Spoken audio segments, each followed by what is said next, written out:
पहला यूहन्ना 5:20 बाइबल का वचन कहता है, यह भी जानते हैं कि परमेश्वर का पुत्र आ गया है। हम यह भी जानते हैं कि परमेश्वर का पुत्र आ गया है और उसने हमें समझ दी है। और जब हमें समझ दी है तो उसको पहचानो। हम उस सच्चे को पहचाने। हम पहचानने में देरी करते हैं, इसलिए आफत बड़ी हो जाती है। हम पहचानने में देरी करते हैं, इसलिए समस्या बड़ी हो जाती है।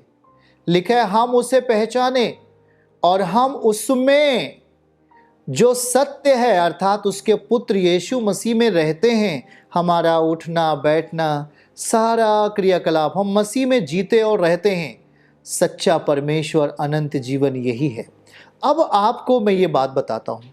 यहाँ प्रभु कह रहा है कि भैया यीशु मसीह आ चुका है और उसने हमें समझ दे दिया है। और समझ हमें जब दे दिया है तो हमें उसे अब पहचानना है। पहचानना है। किसी ने कहा अरे उसे तो कोड़ों से मारा गया, किसी ने कहा उसे सलीब पर टांग दिया गया, किसी ने कहा कि वो तो कुछ कर नहीं सका। आप इतनी बात सुनकर के आप घबरा जाते हैं। आपको ये नहीं मालूम कि परमेश्वर का पुत्र आ गया है और उसने हमें समझ दी है और उसने शैतान के कामों का नाश किया है, पापों को हर लिया है। अरे सबसे बड़ा तो पाप का ही बोझ था मनुष्य के जीवन में। बीमारियां आती हैं, दवाखाने से ठीक हो जाती हैं, पर पाप दवाखाने से कहाँ जाएगा। पाप जो बीमारी का एक मेन स्रोत है। इंसानों की ज़िंदगी में जब पाप होता है, श्राप होता है, तो वो अपनी बीमारी से कभी छूट नहीं पाता, अपनी गरीबी से छूट ही नहीं पाता, अपने खेत और खलिहानों में अच्छी फसल देख ही नहीं पाता, क्योंकि वो पाप और श्राप के अधीन जीवन जीता है। जो कुछ भी वो बोता है वो पाप में बदल जाता है। जो कुछ वो करता है वो श्रापित हो जाता है। जो कुछ वो करने का सोच रहा होता है सब कुछ मिस्टेक हो जाता है, गलत हो जाता है और उसके आंखों में केवल आंसू होते हैं और वो बेचारा कहा जाता है। हम इस बात को समझ ही नहीं पा रहे हैं।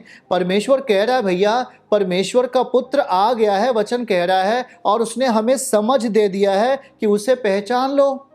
हमने उसे पहचाना ही नहीं है और उसे ना पहचान पाने के कारण परमेश्वर का दास यशायाह कह रहा है कि उसे याद तो कर ले कि तू परमेश्वर का बेटा है। भैया हम कौन हैं? हम परमेश्वर के दास हैं। हम परमेश्वर के दास हैं। हम परमेश्वर के बेटे और बेटियां हैं। अच्छा, इतनी बड़ी बात। अगर जब आप इतनी बड़ी बात को लेकर चलते हो तो जिस बस पर चढ़ोगे परमेश्वर आपके साथ चढ़ेगा, जिस ट्रेन पे चढ़ोगे उस ट्रेन पे परमेश्वर साथ चलेगा, जिस जंगल से होकर जाओगे वहाँ परमेश्वर संग संग चलेगा, जिस काम को हाथ लगाओगे उस काम को परमेश्वर हाथ लगाएगा, जिस योजनाओं को आप बनाओगे उस योजनाओं को परमेश्वर पूरा करेगा। ये है उसे पहचानने के बाद। पहला यूहन्ना और 3 अध्याय आयत 2 को देखिए क्या लिखा है। हे प्रियो, अभी हम परमेश्वर की संतान हैं। हे प्रियो, अब हम परमेश्वर की संतान हैं। तो जब आप परमेश्वर के संतान हो तो आगे क्या लिखा है?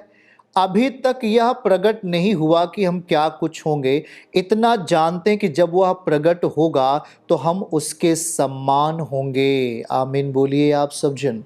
जब गांव में 4 औरतें बैठती हैं, कोई कहता है जी ओ जी आप तो चर्च जाते हो, प्रभु ने आपके लिए क्या किया, आप गवाही भी सुनते हो, उसके चमत्कारों को भी देखते हो। अब वहाँ पर आपको मौका था कि आप परमेश्वर की संतान बनकर गवाही दें, लेकिन आपने उल्टा कर दिया। आपने कहा ओ जी अभी 2 महीने हो गए मेरे लिए कुछ यीशु मसीह ने नहीं किया। ओ जी अभी 4 महीने हो गए अभी प्रभु ने मेरे लिए कुछ भी नहीं किया। आप ऐसा बोल करके आपने ना समझ होने का आपने वहाँ पर परिचय दिया, पहली बात।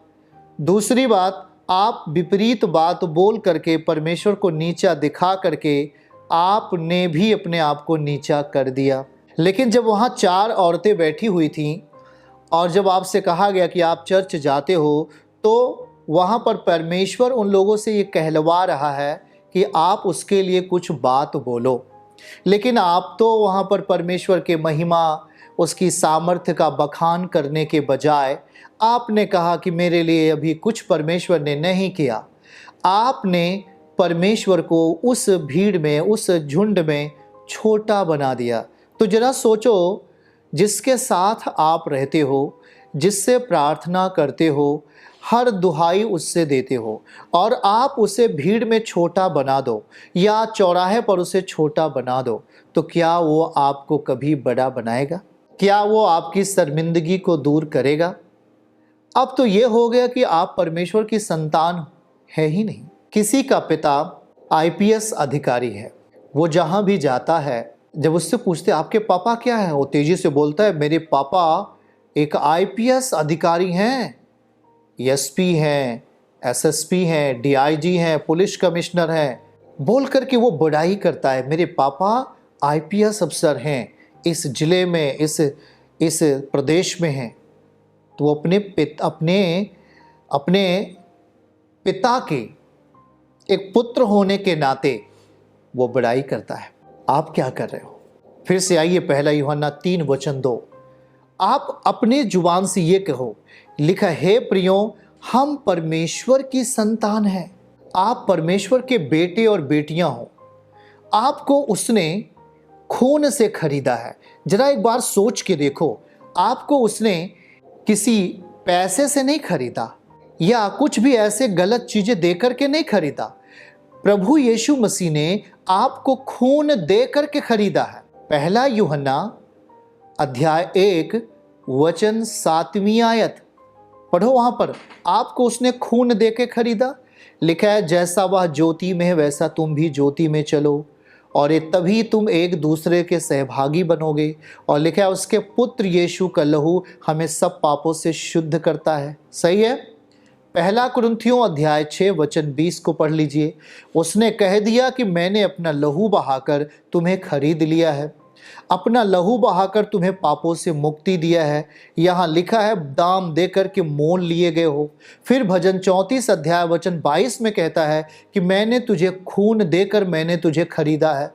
आपको अपना खून दे करके उसने खरीदा है, तो क्या आप ये नहीं कह पा रहे हो कि वो मेरा परमेश्वर है और उसने ही मुझे पैदा किया है, उसने ही मुझे अपना लहू बहाकर खरीद लिया है? आप जब इस बात को कहोगे तभी तो परमेश्वर का सामर्थ्य आपके लिए प्रकट होगी।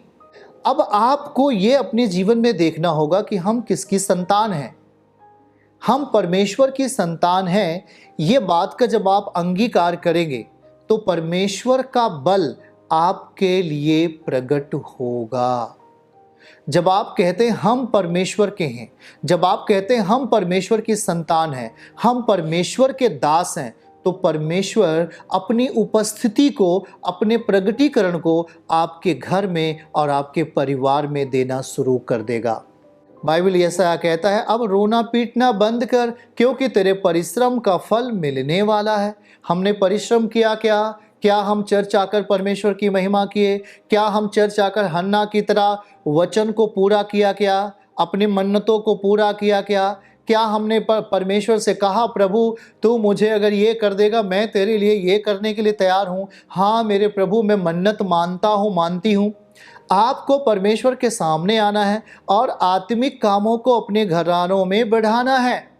बीमारी है, समस्या है, दुर्बलता है, बाइबल कहती है परमेश्वर को याद करना है, प्रार्थनाओं में जाना है। कितनी भी समस्या क्यों न हो, लेकिन आपको प्रार्थना पूर्वक हर कामों को प्रार्थना पूर्वक ही निपटाने का प्रयास करना चाहिए। यदि आप प्रभु के साथ संगति करने के लिए मन बनाओगे तो दुष्टता के बल टूटेंगे, अंधकार के बल टूटेंगे। हम परमेश्वर के हैं कह के बोल करके उसने हमें अपने खून से खरीदा है, आप साधारण नहीं हो करके बोलेंगे, तब शैतान के जादू टोने के बल टूटेंगे, लड़ाई और झगड़े कराने वाले शैतान के बल टूटेंगे, दुर्बलता लाने वाली बीमारियों के अधिकार खत्म होंगे, आपके लिए रास्ता खुलेगा और सही चीज़ें आपका पीछा करेंगी। जब आप परमेश्वर का पीछा करेंगे तो सही चीज़ें आपका पीछा करेंगी। जब आप परमेश्वर के लिए हाथों को फैलाएंगे, खुदा आपके लिए अपनी सारी चीज़ों को आपके लिए खोल देंगे। इसीलिए याद रखो, आज ये वचन आपको खुदावन समझा रहा है कि हम रो करके अपने आप को दुखी बना करके हम खुदा के सामने नहीं जा पा रहे हैं, तो ये हमारी कमजोरी है। हम अपने आप को प्रभु के सामने लेके जाएं और वचन से देखें कि आज प्रभु के दास मेरे लिए क्या कह रहे हैं, आज परमेश्वर के दास मेरे लिए कौन सा वचन दे रहे हैं। और जब आप उस वचन को ध्यान पूर्वक सुनते हो तो वही उसी वचन में ही आपका निवारण होता है यीशु के नाम से। आमीन। चर्च की सभी प्रार्थनाओं को और परमेश्वर के दास के द्वारा टीचिंग सुनने के लिए और अपडेट्स को जानने के लिए हमारे इस चैनल को सब्सक्राइब करें और साथ में बेल आइकन को जरूर दबाएं ताकि जब भी लाइव प्रार्थना हो तो सबसे पहले आप देख सकें।